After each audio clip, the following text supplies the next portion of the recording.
بس ان لوگوں کے عہد توڑ دینے کے سبب ہم نے ان پر لعنت کی اور ان کے دلوں کو سخت کر دیا۔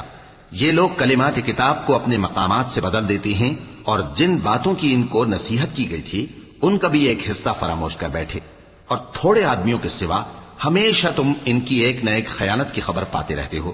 سو انہیں معاف رکھو اور ان سے درگزر کرو۔ اللہ احسان کرنے والوں کو دوست رکھتا ہے۔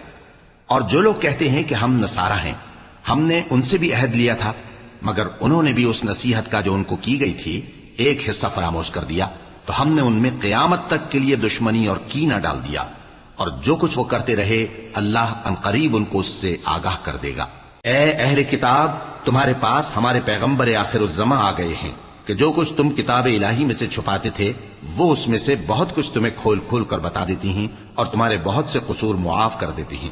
بے شک تمہارے پاس اللہ کی طرف سے نور اور روشن کتاب آ چکی ہے، جس سے اللہ اپنی رضا پر چلنے والوں کو سلامتی کے رستے دکھاتا ہے اور اپنے حکم سے انہیں اندھیروں سے نکال کر روشنی کی طرف لے جاتا اور ان کو سیدھے رستے پر چلاتا ہے۔ جو لوگ کہتے ہیں کہ اللہ جو ہے وہی مسیح ابن مریم ہے، وہ بے شک کافر ہیں۔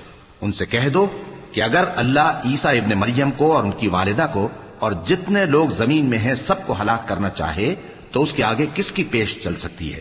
اور آسمان اور زمین اور جو کچھ ان دونوں کے درمیان ہے سب پر اللہ ہی کی حکومت ہے۔ وہ جو چاہتا ہے پیدا کرتا ہے اور اللہ ہر چیز پر پورا قادر ہے۔